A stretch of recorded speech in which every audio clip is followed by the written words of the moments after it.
এই বাংলাদেশ আঞ্জুমানে তালামিজে ইসলামিয়ার দাওয়াতই হচ্ছে মেধার লালন, উন্নত চরিত্র গঠন।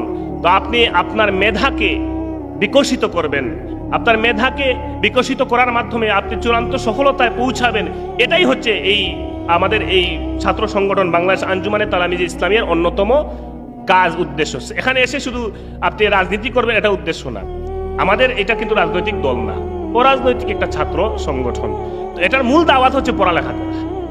ছাত্র মানে পড়ালেখা করবে, যে পড়ালেখা করবে না সে তালামিজের কিছুই না, তাকে পড়ালেখা করতে হবে। কারণ ছাত্রের প্রথম কাজই হচ্ছে পড়ালেখা করা। পড়ালেখা করবেন না, তালামিজের কিছুই না। যারা বিশেষ করে মাদ্রাসার ছাত্র অনেকেই আমাদের বাংলাদেশ আঞ্জুমানে তালামিজে ইসলামের সাথে রিলেটেড, সম্পর্কিত। এছাড়াও স্কুলের বহু ছাত্র যারা দারুল কিরাতের মাধ্যমে অনেকেই তালামিজের সাথে সম্পৃক্ত হন। তো আমাদের এইখানে মাদ্রাসা স্কুলের সব ধরনের ছাত্ররাই এই সংগঠনের সাথে সংযুক্ত হতে পারে।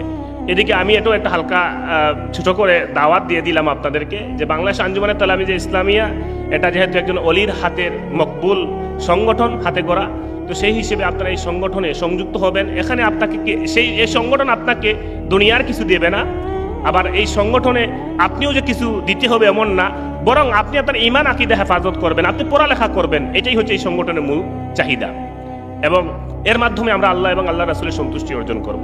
সেখানে আপনি পৌঁছানোর কি করতে হবে, চেষ্টা করতে হবে।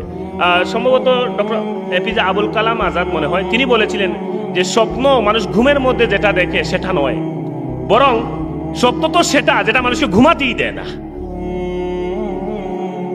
স্বপ্ন মানুষ ঘুমের মধ্যে যেটা দেখে আমরা এটাকেই স্বপ্ন বলি, কিন্তু তার কথা হচ্ছে স্বপ্ন সেটা নয় যেটা মানুষ ঘুমের মধ্যে দেখে, বরং স্বপ্ন তো সেটা যেই স্বপ্ন মানুষকে ঘুমাতে দেয় না, সারা দিন সারা রাত পরিশ্রম করতে বাধ্য করে যে আমি আমার স্বপ্নে পৌঁছাবো।